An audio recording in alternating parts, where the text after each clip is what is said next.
Advocate Balaji Dinesh बिक्कळ साहेब यांच्या नेतृत्वामध्ये या बीड केजमध्ये आज एक नवीन टीम आपण उभा करतोय, नवीन कमिटी उभा राहते केजची, आणि ही सर्व युवा कमिटी या बीड केज तालुक्याचे सर्व प्रश्न चव्हाट्यावर आणण्याचं काम आणि ज्या लोकांचे प्रश्न आहेत त्यांना न्याय देण्याचं काम करतील अशी अपेक्षा आहे.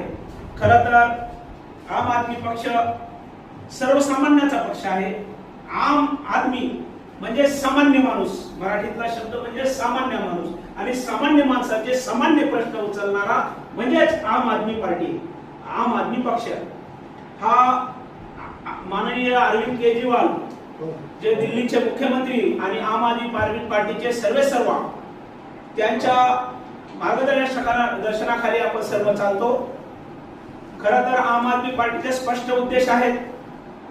संविधानाने डॉक्टर बाबासाहेब आंबेडकर, भारतरत्न डॉक्टर बाबासाहेब आंबेडकर यांनी जे संविधान लिहिलं त्या संविधानामध्ये जे माणसासाठी जे नियम, जे तत्व आणि जे त्याचा हक्क अधिकार आहे त्या अधिकाराच्या संविधानाच्या वरती चालणारा पक्ष म्हणजे आम आदमी पक्ष आहे. कारण की याचा काही वेगळा मॅनिफेस्टो नाही, याचा काही वेगळा एजेंडा नाही.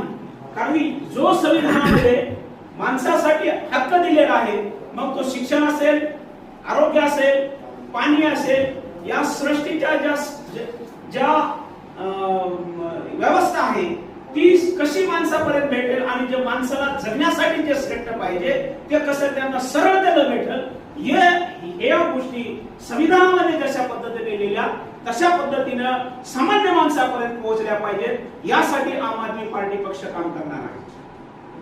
खरं तर आपल्याला कुठेही कोणत्याही गावात कोणत्याही शहरात गेलं तर आपल्याला दोन गोष्टी दिसतात, त्याच्या घरापुढला खड्डा आणि त्याच्या घराच्या बाजूने वाहणारी नाली.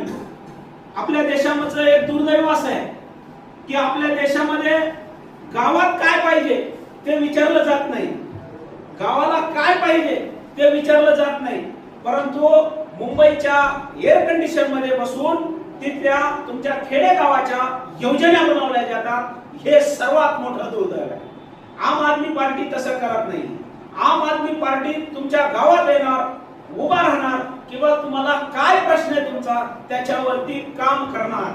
आणि आजची जी परिस्थिती भारत देशाची आहे, आपल्या गावामध्ये पाणी प्यायला नळाला पाणी नाही, पण त्याच्यासाठी एकही खडका येत नाही, पण नाली बनवण्यासाठी पैसे येतात.